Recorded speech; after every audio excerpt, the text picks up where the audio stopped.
Alors bonjour, chers choisis de Jésus. Je suis heureux de vous retrouver. Cette fois-ci, nous allons parler de l'Avent jusqu'à Noël. L'Avent, c'est déjà le temps de la nouveauté. Vous savez qu'avec l'Avent se prépare quelque chose de nouveau. Et cette nouveauté commence avec l'Annonciation. Elle se poursuit avec la Visitation et prend corps avec la naissance du Christ. Si Jésus est au cœur de cette nouveauté, c'est la Vierge Marie qui en est le véhicule incontournable. C'est Maman Marie, c'est par Maman Marie que nous pénétrons cette nouveauté. Alors, sommes-nous disposés à nous laisser surprendre? Nouveauté, c'est surprise. Sommes-nous disposés à nous laisser surprendre? Sommes-nous disposés à explorer ce que nous ne connaissons pas?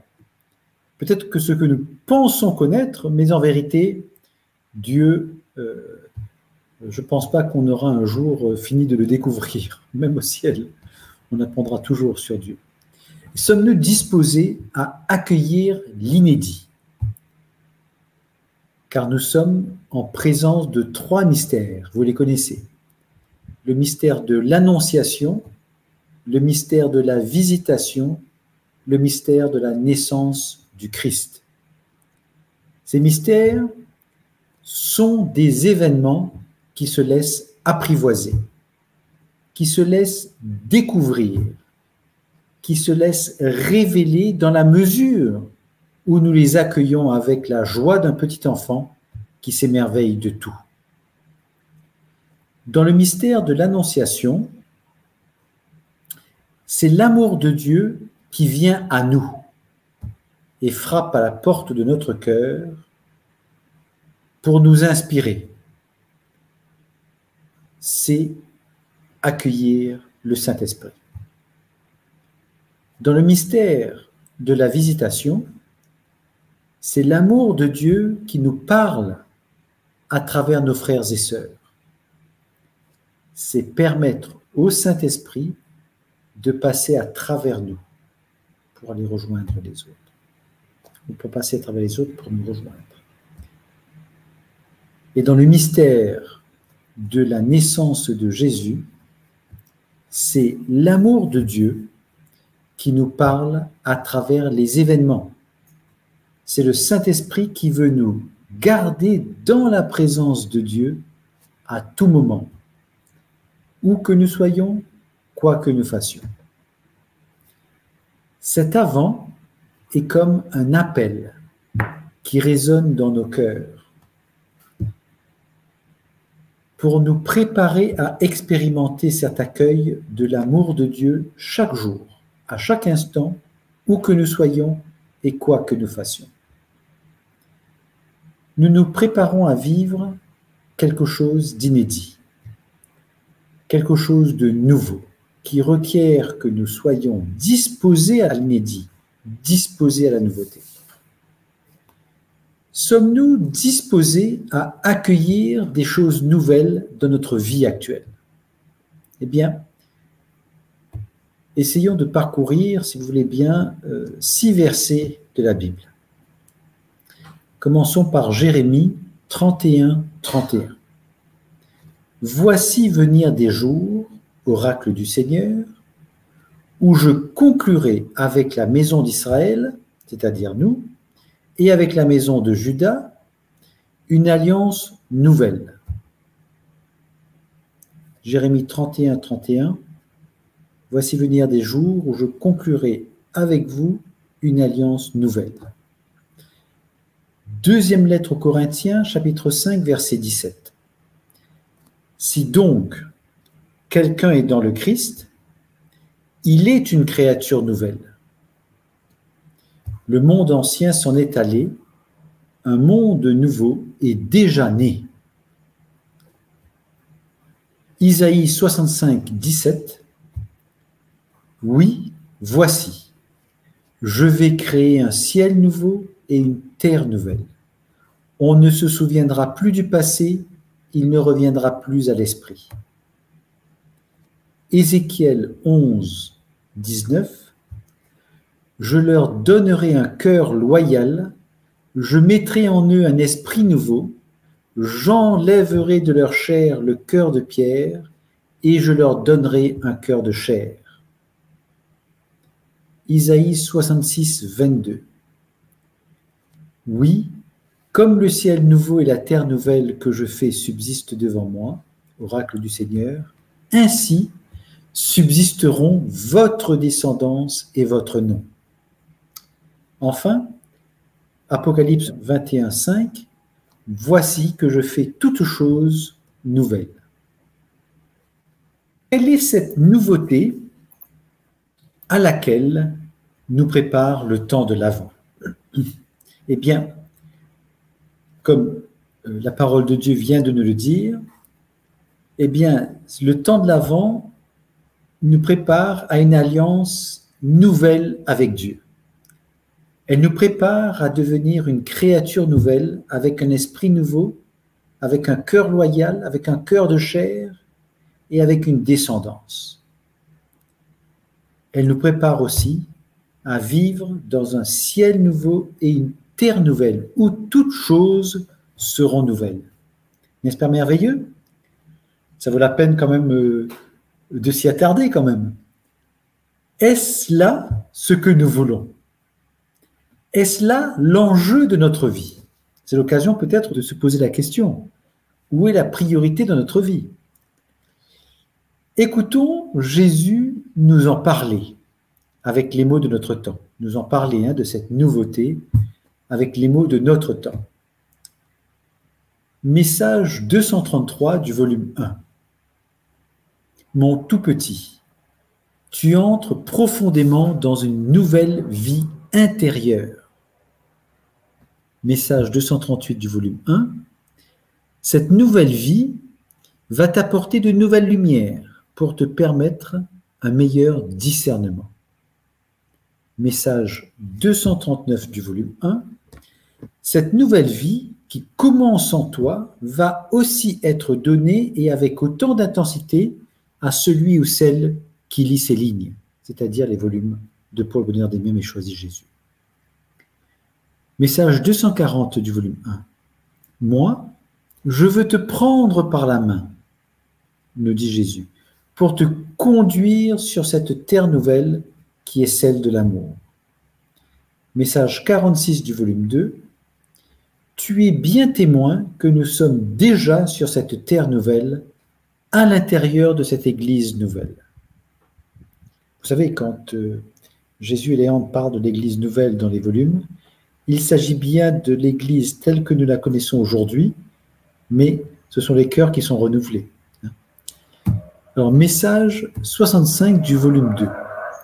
Le petit instrument que tu es, et qui serait sans valeur s'il agissait seul, moi je veux l'utiliser pour que d'autres donnent leur consentement et que j'en fasse des instruments entre mes mains pour différentes missions.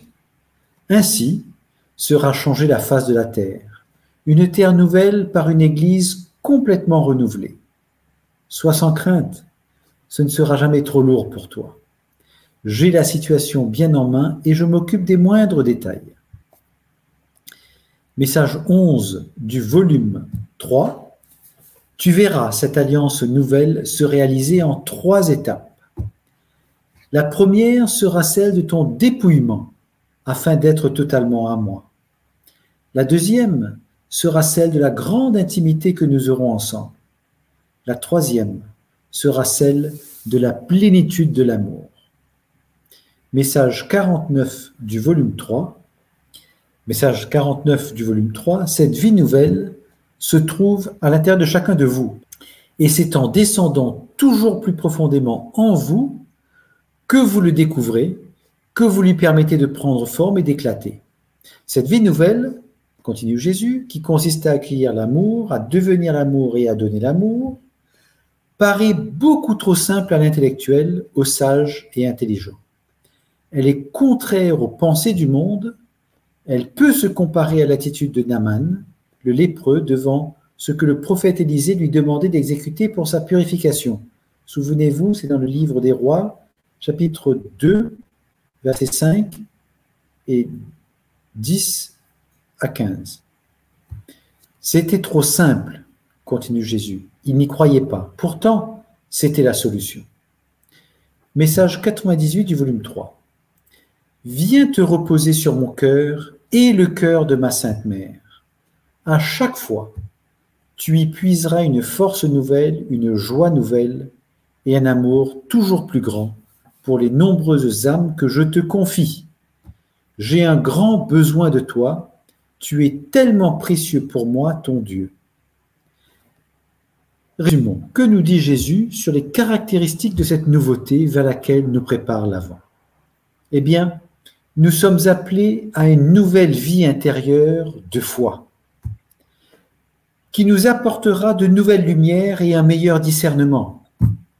Cette nouvelle vie intérieure sera donnée aussi à ceux et celles qui liront les volumes pour le bonheur des miens, mais choisis Jésus. Cette nouvelle vie intérieure nous conduit sur une terre nouvelle, celle de l'amour, celle de l'Église nouvelle, qui est notre Église actuelle, une fois qu'elle sera renouvelée. Grâce à cette nouvelle vie intérieure, Jésus veut nous utiliser pour faire de nous des instruments entre ses mains pour différentes missions. En lui permettant de nous utiliser comme ses instruments, nous verrons l'alliance nouvelle se réaliser en 3 étapes. Notre dépouillement de ce qui n'est ni Dieu, ni de Dieu, ni pour Dieu en nous, une grande intimité avec lui et la plénitude de l'amour. Le chemin de cette nouvelle vie intérieure repose sur la descente en profondeur en nous-mêmes, en accueillant l'amour pour devenir l'amour et donner l'amour. Enfin, Jésus nous ouvre son cœur et celui de Maman Marie pour que nous nous y reposions. Ce repos nous donnera une force nouvelle, une joie nouvelle et un amour toujours plus grand. Voilà pour aujourd'hui. Un enseignement assez court. Eh bien, je propose de terminer cet enseignement en récitant avec moi, si vous voulez bien, une prière à Marie de Benoît XVI. Cette prière, vous la trouverez sur le site internet de la Fondation des Choisis de Jésus dans l'option prière, mais vous la trouverez aussi dans l'application Choisis de Jésus, dans prière. Alors restons là ensemble si vous voulez bien. Sainte Marie, Mère de Dieu, tu as donné au monde la vraie lumière, Jésus ton Fils, Fils de Dieu. Tu t'es abandonné complètement à l'appel de Dieu et tu es devenu ainsi la source de la bonté qui jaillit de lui. Montre-nous Jésus, guide-nous vers lui. Enseigne-nous à le connaître et à l'aimer, afin que nous puissions, nous aussi, devenir capables d'un amour vrai et être source d'eau vive au milieu d'un monde assoiffé. Amen. Alors merci de m'avoir écouté. Je vais peut-être lire maintenant vos commentaires, si vous en avez fait. Alors, Caroline nous dit « Amen, Alléluia ». Oui, c'est comme s'il y a un mouvement pour s'arrêter, aller en nos cœurs, pour tout renouveler et ensuite agir autrement, nouvellement. C'est tout à fait ça, Caroline. Ce mouvement intérieur est un mouvement qui nous renouvelle, qui nous fait vivre des choses nouvelles. D'ailleurs, dès l'instant que nous donnons notre oui total, inconditionnel et irrévocable, nous ressentons comme une nouvelle joie, un nouveau bonheur, une nouvelle paix. Le mot « nouveau » signifie bien que c'est quelque chose que nous n'avons pas connu avant. C'est quelque chose de tout nouveau. Donc il faut se laisser, vraiment, je crois qu'il faut se laisser, on va dire, remplir de cette nouveauté, sans se dire « ah, c'est comme avant » ou pas. Non, non. C'est laisser cette nouveauté se réaliser en nous. Je crois que c'était cette condition que nous saurons, je dirais, accueillir, revivre l'avant, la naissance de Jésus, la visite de l'Esprit Saint, la visitation, le fait de se laisser accompagner par la Vierge Marie auprès de ceux et celles que nous visitons tous les jours, ceux et celles que peut-être que nous côtoyons au bureau, même si ce sont les mêmes personnes, et si nous nous laissions remplir l'Esprit Saint, accompagné de la Vierge Marie, pour que cette nouvelle journée, cette nouvelle rencontre soit toujours quelque chose de nouveau à vivre. Je me souviens un peu dans les conférences de Léandre, quand Léandre parlait de la visite du Saint-Esprit, eh bien, entre hier et aujourd'hui, nous ne regardons plus les personnes de la même manière, parce qu'entre-temps, entre hier et aujourd'hui, Dieu a pu la visiter, cette personne. Donc, c'est sans doute un exercice, une pratique dans laquelle peut-être nous pourrions profiter durant ce temps de l'Avent pour nous exercer à vivre cette nouveauté, ce que le Seigneur veut bien nous permettre de vivre. Merci Caroline. Alors Louisa nous dit, oui, on devrait s'abandonner davantage, sachant qu'il s'occupe de nos affaires. Pardon Seigneur de l'oublier de temps en temps. Oui Louisa, merci de nous le rappeler. C'est bon de se dire que Jésus s'occupe de nos affaires dès l'instant qu'on reste connecté à lui, qu'on recherche sa présence, voire même qu'on fasse tout ce qu'on a à faire par amour pour lui. Eh bien, ça vient, je pense, augmenter ce sentiment d'abandon, faciliter ce sentiment d'abandon, ou cet acte d'abandon, tout simplement. C'est vrai que nous avons tendance souvent à nous laisser un peu cramponner par nos habitudes. Eh bien, accueillons ces habitudes et offrons-les à Jésus et demandons-le de venir, on va dire, faire nos actes avec lui, que ce soit lui qui les fasse et nous avec. Comme ça, unissons-nous à lui, comme nous demande le Père. Et puis, vivons ce oui, vivons ce oui constamment, oui, parce que la divine providence nous invite à vivre, comme si c'était un retour d'amour à Jésus et par Jésus au Père. Louisa nous dit, magnifique enseignement, merci. Merci Louisa, j'accueille et puis je l'offre au Père. Voilà, tout simplement, par Jésus et dans l'Esprit Saint. Alors Guylaine nous dit, Seigneur, que ta volonté se fasse pour ta gloire et pour notre salut. Tout à fait. Que ta volonté, Seigneur, se fasse pour ta gloire. On pourrait aussi dire pour le salut des âmes, tout simplement. Et faisant de nous, quelque part, implicitement, une prière universelle, comme nous l'a rappelé si souvent Léandre dans ses conférences. Et auquel nous invite Jésus, d'ailleurs, dans les messages. Merci de nous rappeler ça. Alain nous dit, oui, merci, il y a 3 étapes, dépouillement, une plus grande intimité avec Jésus et une grande joie due à sa grâce. Oui, effectivement, ce mot dépouillement peut faire peur. On peut penser à se dépouiller de la vie que nous avons aujourd'hui, comme si le Seigneur va nous faire quitter notre famille ou notre travail. Enfin, non, il s'agit surtout d'un dépouillement intérieur de tout ce qui n'est ni Dieu, ni de Dieu, ni pour Dieu. Il nous demande d'aller le rejoindre dans nos profondeurs, exactement là où le Père a déposé tous les trésors dont on a besoin pour vivre notre vie. Eh bien, ce dépouillement, c'est tout ce qui, en nous empêche d'y accéder, nous empêche d'aller à la rencontre de ces trésors, à la rencontre de Jésus, de sa présence. Donc, n'ayons pas peur de ce dépouillement. C'est un dépouillement qui s'accompagne d'une purification, tout simplement. Et puis, plus ce dépouillement a lieu, plus l'intimité avec Jésus grandit et plus nous recevons des grâces. Voilà, tout simplement. Merci. Merci beaucoup. Caroline nous dit, merci beaucoup de vos enseignements. C'est passionnant ce qui se construit ensemble avec notre Seigneur. Eh bien, c'est passionnant. Oui, merci. C'est gentil. Mais écoutez, je crois que je vis également cette passion, comme vous le dites très justement. C'est une passion que de découvrir la passion du Christ déjà, mais c'est une passion aussi que de se laisser surprendre, de se laisser aller à se laisser enseigner, tout simplement aussi, hein, de se laisser découvrir, c'est une passion que de plonger dans la parole de Dieu et dans les messages qu'il a donnés à Léandre aussi, pour essayer de faire émerger ce qu'il veut nous dire. Merci de me rappeler cela. J'aime bien ce terme, ce mot passionnant. J'aime bien. Merci.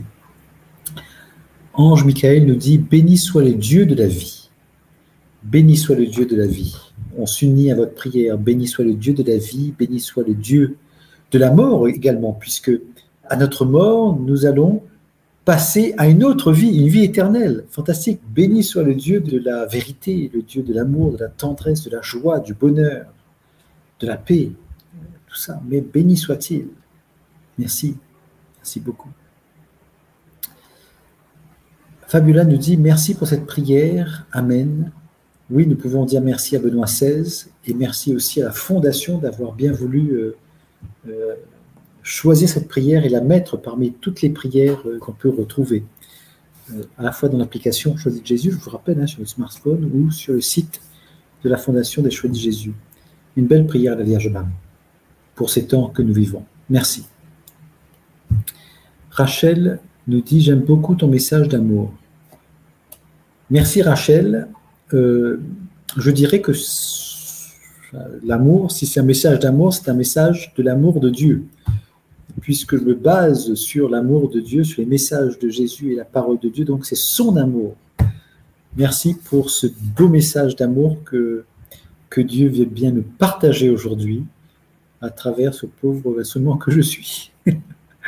Merci beaucoup. Fortuna nous dit « Louange à toi Seigneur Jésus, alléluia ». Merci Fortuna. Louange à Jésus, béni soit Jésus, alléluia, amen. Et Nathalie nous dit, merci Seigneur de t'être fait petit pour nous montrer le chemin. Ah oui, d'être fait petit pour nous montrer le chemin, c'est extraordinaire. Cette petitesse, c'est comme un mystère encore, le mystère de la petitesse. J'aime beaucoup cela. C'est comme vous savez, le mystère, c'est quelque chose qui se laisse dévoiler. C'est comme un cadeau qu'on n'a jamais fini de déballer. Plus on y va. Donc finalement, plus nous allons plonger dans la petitesse, apprendre quelque part, je crois, ce que ça signifie que d'être petit, et bien plus nous découvrons des choses extraordinaires sur Dieu. Dieu nous invite à l'aimer dans la petitesse, dans notre petitesse aussi, à nous aimer dans notre petitesse finalement. Il nous invite à mieux le connaître, à mieux l'honorer, à mieux le servir. Cette petitesse est vraiment une école incroyable, en tout cas pour moi. J'en ai besoin, j'ai besoin d'aller à cette école de la petitesse. Dans le métier que je pratique, je suis souvent celui qui doit donner, enseigner, conseiller, accompagner. Et donc c'est en étant petit peut-être, hein, en étant petit en me sentant petit finalement, que j'apprends à pouvoir faire ce que je fais, mais dans la petitesse. J'apprends comment conseiller, comment accompagner, comment recommander, suggérer, en se sentant petit. Finalement, je me cache derrière Jésus, tout simplement. C'est toi qui veux que je sois là, Jésus, c'est toi qui veux que je fasse cela, ben, je te donne mon oui total, inconditionnel et irrévocable, fais-le, je suis avec toi, je le fais ensemble avec toi. Cette école aussi de la petitesse est assez intéressante aussi. En fait, je découvre progressivement, si ça peut peut-être aider, hein, je découvre progressivement que, en fait, les idées viennent, les pensées viennent, et puis, eh bien, c'est se laisser habiter par, je crois, par les pensées du Seigneur, ce qu'il a envie que je dise, que je partage. En tout cas, les choses se passent bien, donc quand ça se passe bien, ça vient forcément de lui. Enfin, c'est ce que je crois. Merci. Je pense qu'on peut s'arrêter là. Je vous souhaite une bonne semaine. Je vous donne rendez-vous lundi prochain, toujours sur une thématique autour de l'Avent, que nous allons essayer d'explorer un peu davantage, moi le premier d'ailleurs, et puis que je vous partagerai. Eh bien, portons-nous les uns les autres dans la prière et confions nos prières à la Vierge Marie pour qu'elle les emballe de son amour, pour l'offrir à Jésus le jour de cette nouvelle naissance. Voilà, merci à vous. Je vous souhaite à nouveau une bonne semaine.